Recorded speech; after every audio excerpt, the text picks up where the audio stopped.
Hello everyone, अपन next question करते हैं। Okay, हमारे पास गिवन क्या, हमारे पास गिवन है लेट ए। हमारे पास एक सेट ए है जिसमें एलिमेंट हमारे पास है 1 3 7 9 और 11, और हमारे पास फर्दर एक और सेट है उसमें एलिमेंट है 2 4 5 7 8 10 और 12।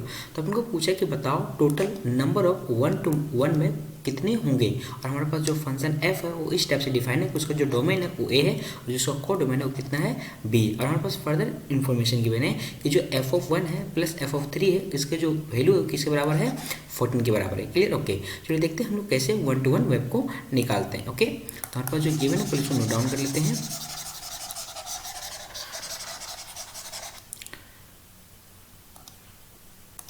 तो हमारे पास गिवन सेट ए है 1 3 7 9 और 11, और हमारे पास जो सेट हमारे पास बी है उसके अंदर एलिमेंट हमारे पास है 2 4 5 7 8 10 और 12। ओके, और जो हमारे पास सेट ए है मान लेते हैं ऐसा, हमारे पास यहाँ पे सेट बी है ऐसा। ठीक है, इसको मैप कर रहा है फंक्शन एफ। ओके, और इसके अंदर एलिमेंट है 1 3 7 और 9 और 11, और इसके अंदर एलिमेंट हमारे पास है 2 4 5 7 8 और 10 और 12। ओके, इससे आगे बढ़ने से पहले अपन ये समझ लेते हैं कि 1 to 1 मैप का मतलब होता क्या है। ठीक है, ओके, तो मान लेते हैं कि हमारे पास एक फंक्शन f, ठीक है, एक हमारे पास फंक्शन है f। ओके, इसमें यदि हम लोग इनपुट डालते हैं, कुछ इनपुट डालते हैं, मान लेते हैं a, तो इसको इसका आउटपुट क्या आता है b आता है। ओके, तो सिमिलरली यहाँ पे क्या होता है कि यदि मान लेते हैं हमारे पास यहाँ पे फंक्शन है, यहाँ पे इसको जब मैप करवाते हैं सेट a और सेट b को, यहाँ पास मानते हैं सेट a, हमारे पास क्या है सेट b, और इसको हम लोग मैप करते हैं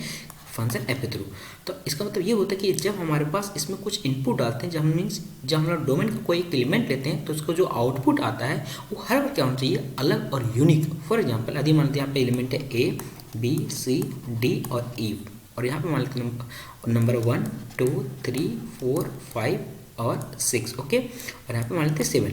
अब समझते हैं 1 to 1 का मतलब ये हो कि यदि मान लेते हैं हमारे पास जो इनपुट में ए है, ओके, डबल में ए है, तो जब हम लोग फंक्शन में डालेंगे तो जो हमारा जो आउटपुट आएगा, मान लेते हैं हमारे पास कितने अवेलेबल ऑप्शन है 7, साथ में कोई एक आया, मान लेते हैं साथ में कोई एक आया, तो जो बचे हुए 4 है ना उसका जो आउटपुट आएगा इसको छोड़ के 6 में कोई एक होगा। फॉर एग्जाम्पल मान लेते हैं हमारा बी के लिए आउटपुट आ गया 2, ठीक है, तो जो बचे हुए 3 है उसके जो आउटपुट आएंगे वो 1 और 2 नहीं हो सकता, बाकी बचे हुए में कोई एक आएगा। ठीक है, तो 1 to 1 का मतलब ये होता है कि जो हम लोग इनपुट डालते हैं वो एक यूनिक आएगा और डिफरेंट आएगा। ठीक है, किससे कोइंसाइड नहीं करेगा। क्लियर, ये होता है 1 to 1 का मतलब। और एक चीज़ ये भी होता है कि जब हमारे पास डोमेन में जितने एलिमेंट होगा उसका पक्का कोई ना कोई आउटपुट जरूर आएगा जब हम लोग इनपुट रखेंगे तो। क्लियर, ओके, तो अब हम लोग आते हैं क्वेश्चन पे। अब क्वेश्चन हमारे पास यहाँ पे गिवन है, हमारे पास गिवन है जो हमारा एफ ऑफ 1 है प्लस एफ ऑफ 3 है वो किसके बराबर हमारे पास है 14 के बराबर है। क्लियर, ओके, अब यहाँ पे देख सकते हैं हमारे पास इनपुट में कौन लिया गया है 3 1, और यहाँ पे कौन लिया गया है 3, मतलब अपन को 1 और 3 दो इनपुट डालें तो जो उसका आउटपुट आ रहा है उसका सम कितना हमारे पास है 14। ओके, अब यहाँ पे देखते हैं कि दो इनपुट जिसका सम 14 कैसे कैसे आ सकता है। अब यहाँ पे देखते हैं हम लोग। ठीक है, हमारे पास अवेलेबल ऑप्शन कौन कौन सा है 2 से लेके 12 तक है। ओके, अब अपन सपोज करते हैं कि मान लेते हैं हमारे पास एफ ऑफ 1 इक्वल टू, मान लेते हैं ये जो एफ ऑफ 1 वो क्या दे देगा 2 देगा। ठीक है, एफ ऑफ 1 दे दिया 2, तब अपन को कितना घट रहा है 12 घट रहा है, तो बाई डिफॉल्ट फिर हमारा एफ ऑफ 3 कितना देगा, ये देगा 12। ओके, तो एफ ऑफ 1 2 होगा तो हमारे पास एफ ऑफ 3 कितना होगा 12 होगा। ऐसा हो सकता है, जस्ट सेकेंड,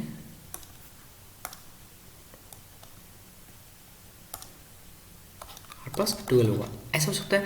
या फिर हमारे पास ऐसा भी तो हो सकता है कि मान लेते हैं जो हमारा एफ ऑफ 1 है वो हमारा दे दिया 4, ठीक है, हमारे पास 4 दे दिया, तो हमारे पास जो एफ ऑफ 3 होगा फिर वो क्या देगा, हमारे पास एफ ऑफ 3 देगा 10।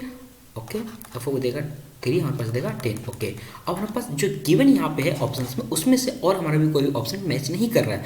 लेट सपोज करो, आप सोच सकते हो कि मान लेते हैं कि F1 हमारे पास दे दिया 7, ठीक है, तो हमारे पास और कितना रिक्वायरमेंट रहेगा 7। अब यहाँ पे तो हमारा 7 तो एक ही है, हमारा तो आ नहीं सकता। इसका मतलब ये हुआ कि और भी कोई यहाँ पे अवेलेबल ऑप्शन है ही नहीं। हमारे पास केस नंबर 1 और केस नंबर 2 हो सकता है। ठीक है, आप लेते हैं केस नंबर 1 को। ठीक है, तो केस 1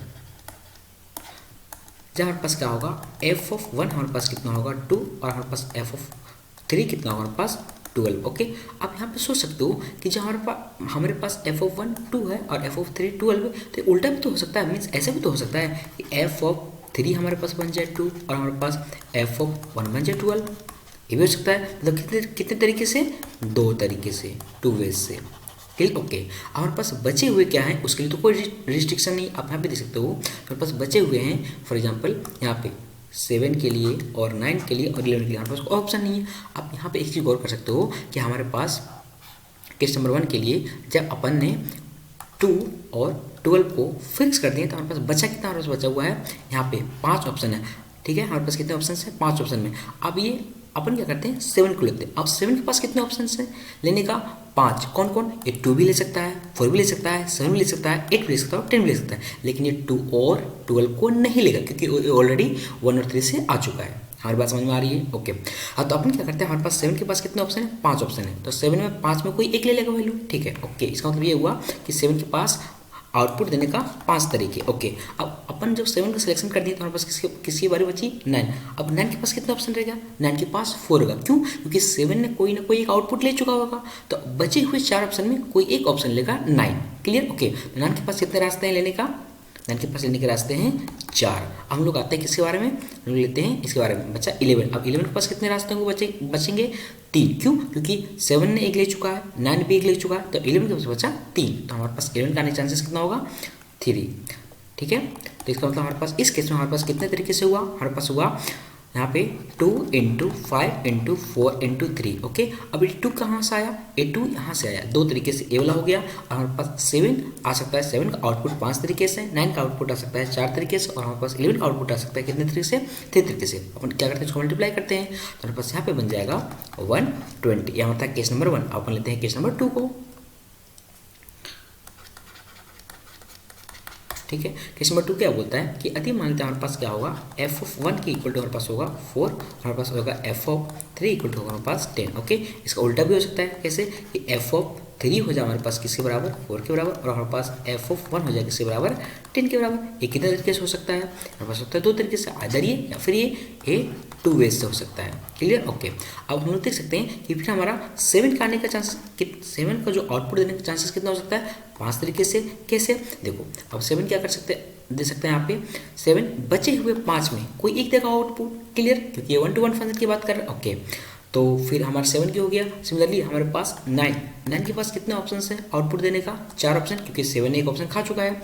अब हम लोग आते हैं 11 के लिए। 11 के लिए कितना होगा, 3। तो हमारे पास इस केस में टोटल तरीके कितना हो जाएगा, 2 × 5 × 4 × 3, हमारे पास कितना बना, 120। ओके, और हमारे पास देख सकते हो हमारे पास 2 केसेस बना है, केस नंबर 1 और केस नंबर 2। ओके, जब 2 अलग अलग केसेस बनते हैं तो अपन क्या करते हैं, जो टोटल आंसर के लिए दोनों को सम अप कर देते हैं, मीन्स ऐड कर देते हैं। ठीक है, तो हमारे पास यहाँ पे बनेगा जो टोटल फाइनल आंसर बनेगा वो हो जाएगा हमारे पास 120 + 120, तो कितना बन गया, 240। So this is our final answer. Okay, तो हमारा कौन सा ऑप्शन करेक्ट है, तो हमारा ऑप्शन नंबर C करेक्ट हो गया। ओके, चलो बाय बाय।